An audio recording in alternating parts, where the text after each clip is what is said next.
student, I am your Kapil sir and today we will discuss the topic money creation or the credit creations by commercial bank। तो आप सभी ये जानते हैं कि हम इससे प्रीवियस क्लास में आपको समझा चुके हैं कि मनी क्या है और उसके फंक्शंस क्या हैं, बैंक्स क्या है यानी कि कमर्शियल बैंक क्या है और उसके फंक्शन क्या हैं। और आज की क्लास में हम डिस्कस करने वाले हैं मनी क्रिएशन और credit creations by commercial bank. तो आप सभी को ये पता होगा कि इंडिया के अंदर आरबीआई ही सोल ऑथराइज्ड है मनी को इशू करने के लिए। तो पूरी मनी सप्लाई जो आरबीआई के थ्रू की जाती है वही काउंट होती है मनी क्रिएशन की, क्रेडिट क्रिएशन की। तो यहाँ पर मनी को इशू करना इन्वॉल्व नहीं है, बल्कि क्रेडिट का क्रिएशन, मनी का क्रिएशन, ये एक ऐसा क्रिएशन है जो सिर्फ कमर्शियल बैंक करते हैं। कमर्शियल बैंक अपने इनिशियल डिपॉजिट यानी कि जो पैसा कमर्शियल बैंक में जमा कराया जाता है उस इनिशियल डिपॉजिट के बिहाफ पर कमर्शियल बैंक कई गुना लोन ग्रांट कर देते हैं। वो लोन इनिशियल डिपॉजिट से ज़्यादा होता है। इसी को हम क्रेडिट क्रिएशंस और the money creations by commercial bank बोलते हैं।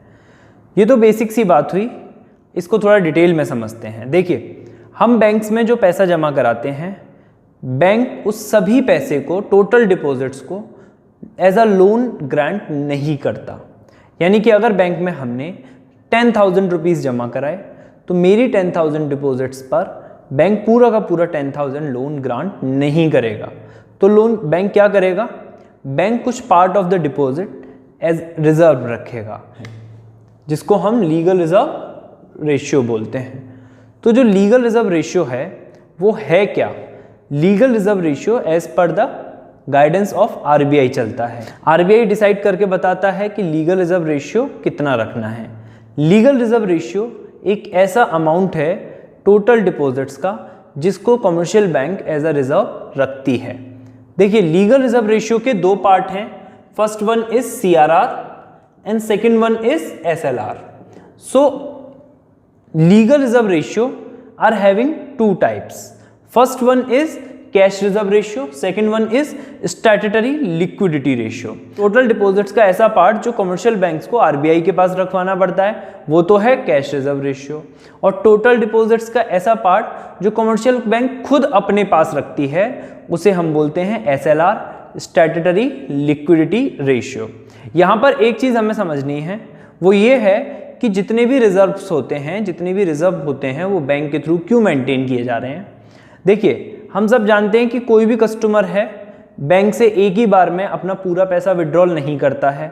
जितने पैसे की उसे ज़रूरत होती है सिर्फ उतना अमाउंट कैश का वो बैंक से विड्रॉल करता है। तो यहाँ हम ये सब समझते हैं कि सारा entire amount, total entire amount bank से कभी भी कोई कस्टमर विड्रॉल नहीं करेगा। तो यहाँ हम ये समझ लेते हैं कि बैंक क्या करती है, कुछ part of deposit as a reserve इसलिए रखती है ताकि वो अपने कस्टमर की रिक्वायरमेंट को पूरा कर पाए, विड्रॉल रिक्वायरमेंट को पूरा कर पाए, और उसी के साथ बैंक्स के पास नई डिपॉजिट्स भी आ जाती हैं। अब हम अगले पॉइंट पर आते हैं। तो वो नया पॉइंट क्या है, अगला पॉइंट क्या है, वो है कि कैसे बैंक्स मनी को क्रिएट करती है, क्रेडिट को क्रिएट करती है। तो जो बैंक है वो कमर्शियल बैंक वो दो अजम्पशन लेती है मनी के क्रिएशन के लिए। वो दो अजम्पशंस क्या हैं? जितने भी बैंक्स हैं वो सब एक ही यूनिट हैं, जिसे हम एक टर्म देते हैं bank. Entire banking system are the one unit, it is term as bank. तो जितना भी बैंकिंग सिस्टम है वो सब एक यूनिट है जिसे हम क्या बोलते हैं, बैंक बोलते हैं। एंड सेकंड क्या है, जितने भी पेमेंट हैं वो सब चेक के थ्रू होने हैं, जितने भी डिपॉजिट्स हैं वो भी चेक के थ्रू होने हैं, यानी कि बैंक के थ्रू होने हैं। यहाँ पर कैश का इन्वॉल्वेंस नहीं है, कैश इन्वॉल्व नहीं करेंगे। तो जो भी अमाउंट हम लोग विड्रॉल कर रहे हैं वो अमाउंट हमारे बैंक अकाउंट में जाएगा, और जो भी अमाउंट हम लोग डिपॉजिट कर रहे हैं वो भी हमारे बैंक अकाउंट में जाएगा। यानी कि अगर मुझे किसी को पेमेंट करना है तो मैं चेक दूंगा, और चेक कहाँ जमा होगा, बैंक में। और बैंक में कैसे, बैंक कैश नहीं देगी, बल्कि बैंक क्या करेगी, मेरे अकाउंट में या उस सामने वाले जिस पर्सन को मैंने पेमेंट दिया है उस पर्सन के अकाउंट में उस अमाउंट को डिपॉजिट कर देगी। यानी कि यहाँ ना तो कैश आया और ना कैश गया। ठीक है, जो कैश मतलब जो मनी था वो बैंक के पास ही आ गया और बैंक के पास से ही गया, यानी कि बैंक के पास जो कैश था वो एज इट इज रहा। ठीक है, अब हम अगले पॉइंट पर आते हैं, तो वो है मनी क्रिएशन और क्रेडिट क्रिएशन का प्रोसेस क्या है। तो देखिए हमने यहाँ एक टेबल दी हुई है, initial deposit, deposits, loans and LRR, legal reserve ratio. तो हम यहाँ ये मान लेते हैं कि हमने बैंक में 2000 रुपीज़ डिपॉजिट कराए, ठीक है, हमने बैंक में 2000 रुपीज़ इनिशियल डिपॉजिट कराए। ये तो हम जानते ही हैं कि मनी क्रिएशन क्या है और क्रेडिट क्रिएशन क्या है। इनिशियल डिपॉजिट के बिहाफ पर बैंक कई गुना मनी को क्रिएट करता है, क्रेडिट को क्रिएट करता है, ठीक है, उसी को हम मनी क्रिएशंस और the credit creations by commercial bank बोलते हैं। यानी पैसे होंगे 2000 और मनी क्रिएट हो सकती है 10,000, ठीक है, डिपॉजिट बनाए जा सकते हैं 10,000। 2000 के बिहाफ पर 10,000 कैसे बनाए जा रहे हैं, इस प्रोसेस को आप एक न्यूमेरिकल एग्जांपल के थ्रू समझिए। देखिए अगर हमारी इनिशियल डिपॉजिट है 2000, ठीक है, और हमारा लीगल रिजर्व रेशियो है 20%, यहाँ हमने मान लिया है कि हमारा लीगल रिजर्व रेशियो 20% है। तो देखिए जब हमारा लीगल रिजर्व रेशियो 20% है तो हम क्या करेंगे, 2000 का 20% रिजर्व में रखेंगे, यानी कि हम लोग रखेंगे 400 रुपीज़ एज रिजर्व, और रिमेनिंग अमाउंट क्या करेंगे, लोन की तरह दे देंगे। जिस पर्सन को लोन दिया है उसका फर्स्ट राउंड में वो लोन क्या हो जाएगा, एज अ डिपॉजिट हो जाएगा, क्योंकि बैंक उसी को लोन देगा जिसका बैंक में अकाउंट होगा, और जो पेमेंट किया जाएगा बैंक के थ्रू कैश में नहीं किया जाएगा, किस में किया जाएगा, चेक के थ्रू, और चेक होगा किसी भी पर्सन के अकाउंट में जमा, क्योंकि सारी रिसीट्स और सारे पेमेंट बैंक के थ्रू किए जा रहे हैं, ये हमारी अजम्पशन है। अब इस 1600 को 1600 को फिर से यही प्रोसेस रिपीट करेंगे, और क्या करेंगे, इस 1600 का 20% रिजर्व रखेंगे और रिमेनिंग अमाउंट लोन में दे देंगे, यानी कि 320 रिजर्व रखेंगे और रिमेनिंग अमाउंट हम लोन में दे देंगे। तो रिमेनिंग अमाउंट हुआ 1280। अब सेकेंड राउंड में ये 1280 डिपॉजिट हो जाएगा, एंड फिर से हम वही प्रोसेस रिपीट करेंगे, 20% रिजर्व रखेंगे एंड रिमेनिंग 80% हम लोन में देंगे। और ये प्रोसेस जब तक चलता रहेगा जब तक कि ये initial deposit legal reserve ratio के इक्वल ना हो जाए। तो एक ऐसा पॉइंट आएगा जहां पर इनिशियल डिपॉजिट और लीगल रिजर्व रेशियो का अमाउंट सेम होगा, यानी कि ये प्रोसेस जब तक चलेगा जब तक legal reserve ratio initial deposits के इक्वल नहीं हो जाते हैं। तो जब legal reserve ratio initial deposits के इक्वल हो जाते हैं, आपने देखा सिर्फ 2000 की डिपॉजिट्स के बेसिस पर बैंक ने 10,000 तक का मनी क्रिएट कर दिया, ठीक है, और 8,000 तक का लोन ग्रांट कर दिया, सिर्फ और सिर्फ 2000 इनिशियल डिपॉजिट के बिहाफ पर। So this process is known as money creation और the credit creations by commercial bank. अब हम डिस्कस करते हैं टॉपिक मनी मल्टीप्लायर का। तो मनी मल्टीप्लायर क्या है? मनी मल्टीप्लायर एक ऐसा प्रोसेस है जिसमें कमर्शियल बैंक क्रेडिट को क्रिएट करती है on the basis of initial deposit and legal reserve ratio. Initial deposit and legal reserve ratio के बेसिस पर, ठीक है, जो मनी का क्रिएशन करता है उसका प्रोसेस मनी मल्टीप्लायर बोला जाता है। तो हम बेसिकली ये समझ सकते हैं कि इनिशियल डिपॉजिट का कितना टाइम्स लीगल रिजर्व रेशियो के बिहाफ पर क्रिएट किया जा रहा है कमर्शियल बैंक के थ्रू क्रेडिट, उसे हम मनी मल्टीप्लायर बोलते हैं। तो अगर हम न्यूमेरिकल टर्म्स में इस टॉपिक को समझते हैं तो मनी मल्टीप्लायर का फॉर्मूला होता है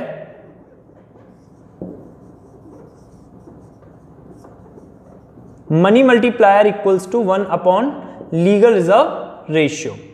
तो हम एक न्यूमेरिकल डिस्कस करते हैं आपको, जैसे कि इस क्वेश्चन में हमारा लीगल रिजर्व रेशियो कितना था, 20% था। तो लीगल रिजर्व रेशियो था 20%, तो यहां मनी मल्टीप्लायर कितना होगा, यहां मनी मल्टीप्लायर होगा 1 अपॉन 20%, जिसे हम बोल सकते हैं 1 अपॉन 0.20, ठीक है, जिसे हम बोल सकते हैं 5 टाइम्स, यानी कि मनी मल्टीप्लायर कितना होगा यहां 5 टाइम्स। आप देख सकते हैं टोटल डिपॉजिट्स हमारी 2000 है और जबकि इंटू 5 करेंगे तो 10,000 आएगा। तो यहां पर मनी मल्टीप्लायर हमने कैलकुलेट कर दिया कि मनी मल्टीप्लायर 5 टाइम्स है। अगर हमें टोटल डिपॉजिट्स कैलकुलेट करने के लिए बोलता है क्वेश्चन में, तो हम कैसे टोटल डिपॉजिट्स को कैलकुलेट करेंगे? टोटल डिपॉजिट्स को कैलकुलेट करने का बहुत सिंपल सा फॉर्मूला है, वो है total deposits equals to initial deposits into money multiplier. तो देखिए टोटल डिपॉजिट अगर हमें कैलकुलेट करना है, और एग्जांपल में हम यही क्वेश्चन लेकर चल रहे हैं, यहां इनिशियल डिपॉजिट है हमारा 2000 और मनी मल्टीप्लायर है 5 टाइम्स। इस तरह से हमारा टोटल डिपॉजिट आता है वो है 10,000। इस बेसिस पर हम टोटल डिपॉजिट्स भी निकाल सकते हैं और इनिशियल डिपॉजिट्स भी निकाल सकते हैं। अगर हमें टोटल डिपॉजिट्स दे रखा है और मनी मल्टीप्लायर दे रखा है, तो total deposits and money multiplier के बेसिस पर हम इनिशियल डिपॉजिट्स को भी कैलकुलेट कर सकते हैं। तो आज का जो प्रोसेस था उसमें हमने समझा मनी मल्टीप्लायर के कंसेप्ट्स को and money creations by commercial bank के कंसेप्ट को। आज हमने जो भी समझा उसे हम एक बार रिवाइज करते हैं। तो सबसे पहले हम स्टार्ट करते हैं कहाँ से? अजम्पशंस ऑफ मनी क्रिएशन से। तो हमने सबसे पहली अजम्पशन समझी थी कि जितने भी बैंकिंग सिस्टम हैं वो सब क्या है? एक यूनिट है जिसे हम क्या बोलते हैं? बैंक बोलते हैं। सेकंड, सभी पेमेंट्स बैंक के थ्रू होंगे और सारी रिसीट्स बैंक के थ्रू होंगी। तीसरी चीज हमने समझी थी कि बैंक क्या करता है? लीगल रिजर्व रेशियो को मेंटेन करके रखता है as per the instructions of RBI. Legal reserve ratio क्या होता है? टोटल डिपॉजिट्स का वो पार्ट जो कमर्शियल बैंक अपने साथ और आरबीआई के साथ रखती है, ठीक है, तो एज अ रिजर्व उसे हम बोलते हैं legal reserve ratio. Legal reserve ratio को बेसिकली दो पार्ट में डिवाइड करते हैं, एसएलआर एंड सीआरआर। तो एसएलआर क्या होता है? स्टैट्यूटरी लिक्विडिटी रेशियो, जिसको कमर्शियल बैंक अपने पास रखती है, यानी कि टोटल डिपॉजिट्स का ऐसा पार्ट जो कमर्शियल बैंक अपने पास रखती है उसे हम एज अ रिजर्व उसे हम एसएलआर बोलते हैं, और टोटल डिपॉजिट्स का वो पार्ट जो as reserve commercial bank RBI के पास रखती है उसे हम सीआरआर बोलते हैं। तो देखिए मनी क्रिएशन का जो प्रोसेस है वो क्या है? कमर्शियल बैंक इनिशियल डिपॉजिट के बिहाफ पर मनी को क्रिएट करती है, क्रेडिट को क्रिएट करती है, और वो क्रेडिट क्रिएशन उन दो अजम्पशंस के बेसिस पर होता है।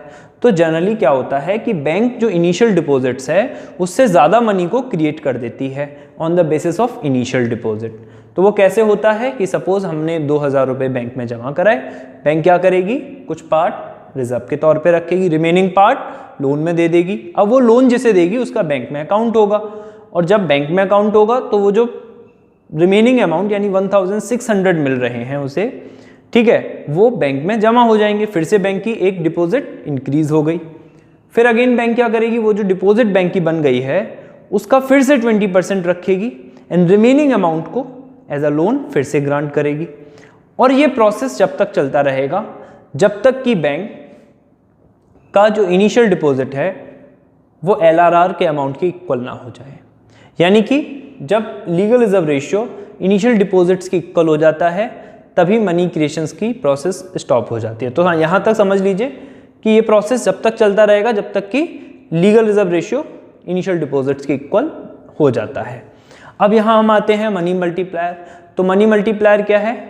बैंक्स क्या करती है? कमर्शियल बैंक क्रेडिट का क्रिएशन करती है उस प्रोसेस को जिसमें इनिशियल डिपॉजिट और लीगल रिजर्व रेशियो के बेसिस पर, ठीक है, मनी को क्रिएट करती है, क्रेडिट को क्रिएट करती है। उस प्रोसेस को हम मनी मल्टीप्लायर बोलते हैं। तो न्यूमेरिकल टर्म्स में अगर हम देखते हैं तो मनी मल्टीप्लायर क्या है? मनी मल्टीप्लायर का फॉर्मूला है 1 लीगल रिजर्व रेशियो।